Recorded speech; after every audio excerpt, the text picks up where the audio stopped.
Byron Scott does a podcast. Good podcast, by the way. He does a podcast. He had Magic on as a guest.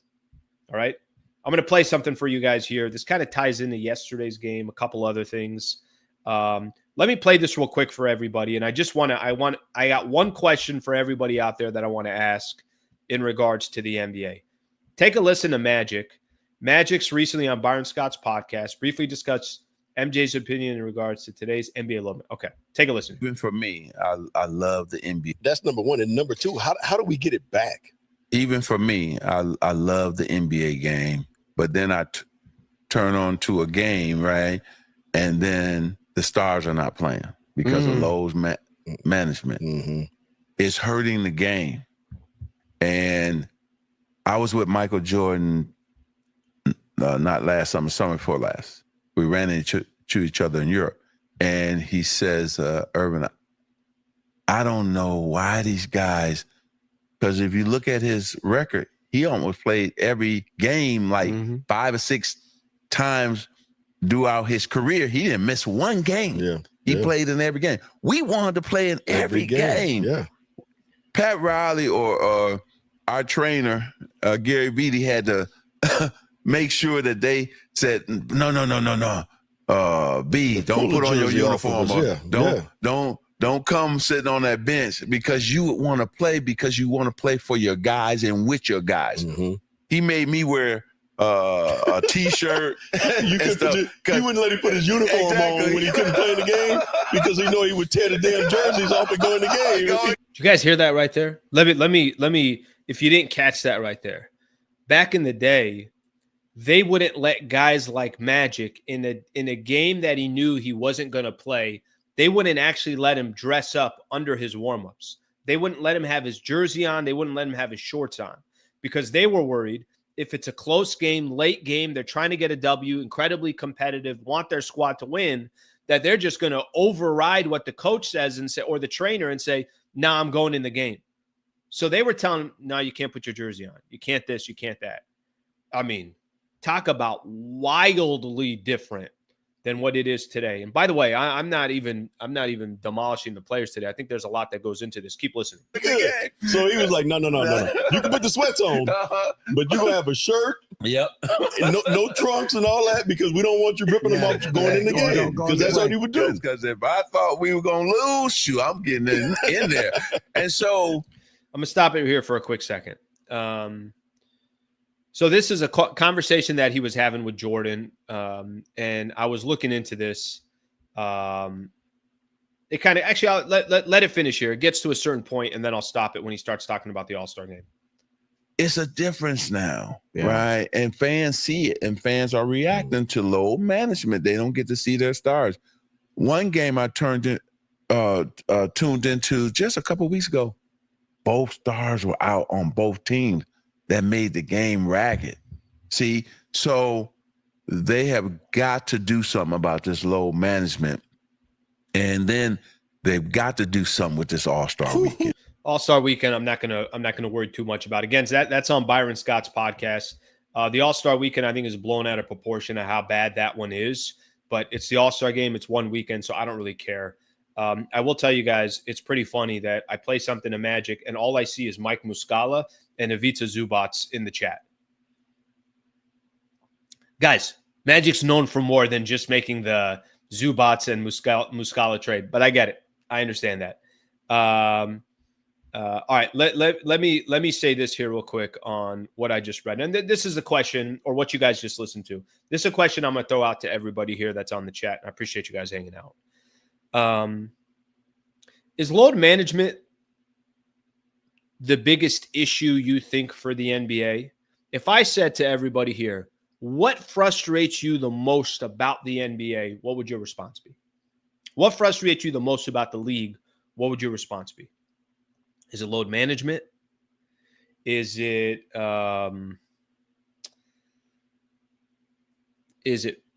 replays?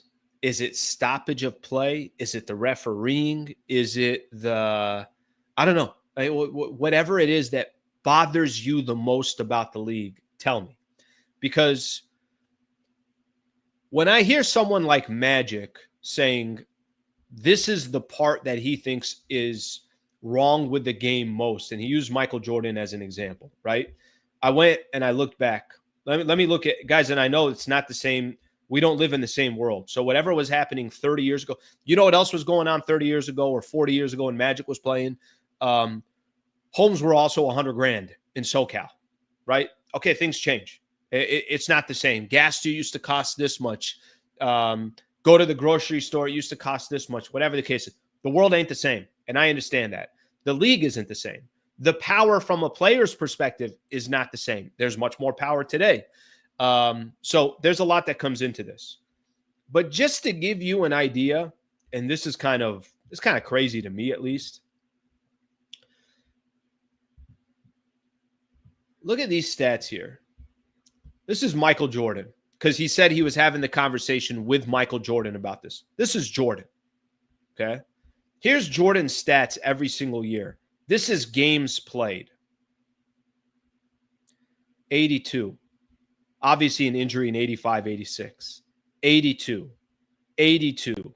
81. 82. 82. 80. 78. 78 feels like he played 30 games. All right. This is when I think he came back 17. 82, 82, 82. Then he had obviously a couple years in Washington, 60 and 82. Dudes weren't taking games off. They weren't taking games off. And I got to tell you something. For those that want to quickly just, by the way, that's crazy.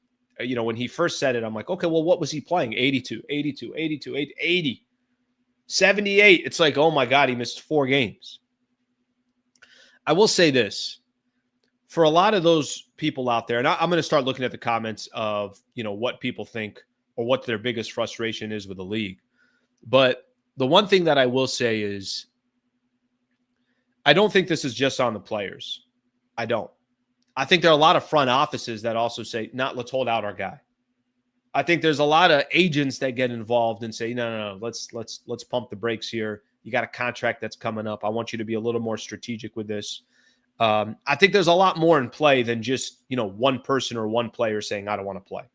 So, but with that in mind, it affects the game and it does affect the ratings. And if you just look at the last 2 nights of watching Lakers basketball, these are all the players that were not involved.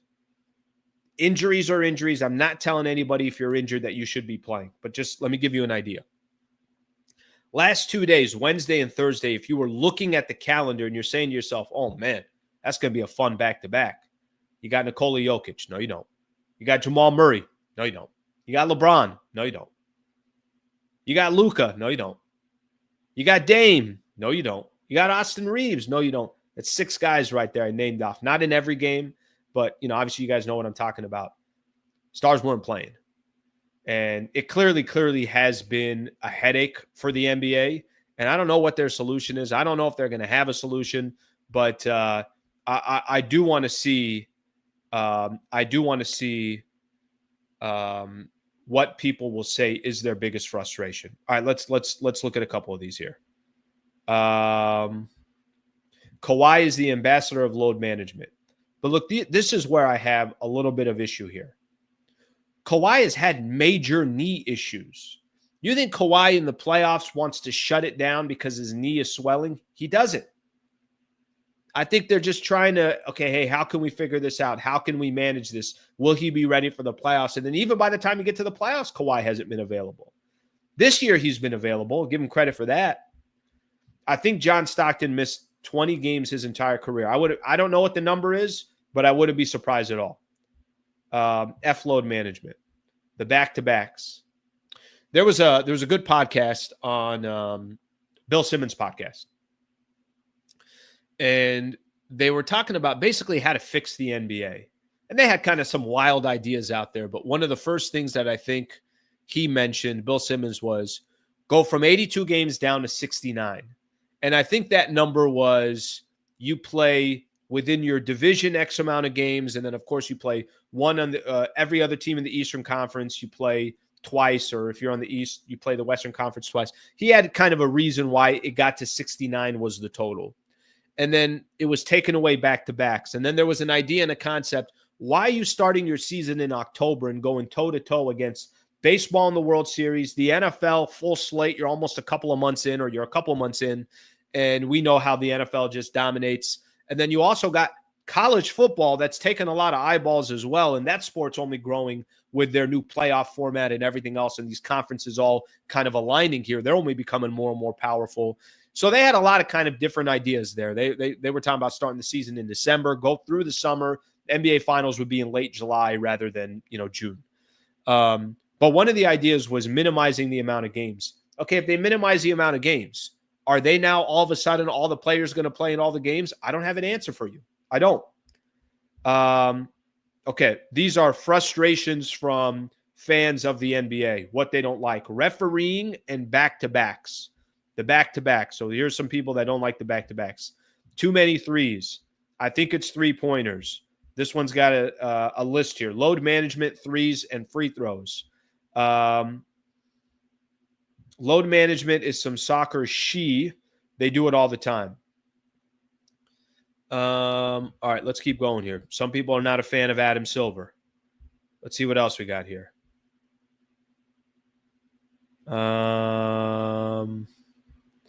See if I understand this right. No jersey for Magic. LeBron drinks wine courtside. Okay, I see what you're saying. Magic's not putting on the jersey because if he puts on the jersey, he's going to go in. Bron is chilling, having some wine. Day off. What are you going to do? He's got a day off. But listen, Bron is not a good example. Bron is the worst example that we can use because LeBron plays. LeBron is in his 22nd year in the NBA. You better be talking about other stars, not LeBron. You can't go at LeBron. There's other people that you should be looking at. I got to be honest with you. This might be my biggest frustration in the NBA. Of everything out there, Aaron, I think you and I align. My biggest frustration is, and I've used this as an example, imagine being at a movie theater. There's 10 minutes left in the movie, and you're getting to the pinnacle, the best part of the movie. And then all of a sudden, they turn on the lights. And it's like, hey, sorry, guys. Sorry to stop the movie here. We just want to do a quick walkthrough and just kind of clean up a little bit here. We want to just get a little bit of a head start here before the movie ends. You're like, what the F are you talking about? Okay. Then they put the movie back on. 6 minutes left in the movie. They turn the lights back on. Hey, guys, just want to give you guys a heads up. Emergency exit is over there. If anything happens or goes down, you can go there. And by the way, 50% off popcorn the rest of the movie. If you guys want to go get some, popcorn, you're looking at the people working at the theater saying, what the hell? Stop distracting my movie. How many times is the game of the NBA distracted or it's stopped? That to me is one of my biggest frustrations. I don't care about the reviews. For me, get the reviews out of there. Here's reviews. Somebody else saying that. Jonathan says load management, referees, cookie cutter game plans. Sliwa, long referee reviews, back-to-backs, media blackouts. Oh my God. Yesterday, can I bitch about something here real quick? Why is it so tough to watch sports now? Why is it so tough? I go to this. Okay, I got to go to TNT to download the app. I got it on there, blacked out. I want to go watch this, blacked out regionally. You got to go get the league pass. You get the league pass, and it's like, yeah, but certain games you can't have. And I'm like, what the F am I? Can I just watch the game? I got every network getting a piece of the pie from me, and I still can't watch the game. Yeah, that part's frustrating too. Style of play, refs ruin the game. But you got to understand something too about the refs. Those are mandates from the league. If the league tells the refs, hey, let these guys play, stop blowing your whistle, you know what's going to happen? The refs are going to stop blowing their whistle. So the style of play is not a referee problem. That's a mandate from the league. The league will say, hey, no more hand checking and, let these guys kind of run more freely. Or the league is going to say, stop blowing your whistle. It's killing the flow of the game. Let these guys play. And then the referees will follow. Referees don't dictate this. All right, thank you very much for watching the clip. Just want to give a shout out here to one of our partners, the Wallace Firm. They are official injury attorney of the Sliwa Show and Hoops Talk, the entire channel. If you are ever in a need, and I hope you're not, but some type of serious injury with yourself or a family member of yours, I would like to personally help you by introducing you to the best in the business, Brad Wallace and the Wallace Firm. Also got a URL out here that you can use as well. Just go to wallacewins.com/Sliwa. Thank you for their partnership, and thank you for being a part of the Sliwa Show.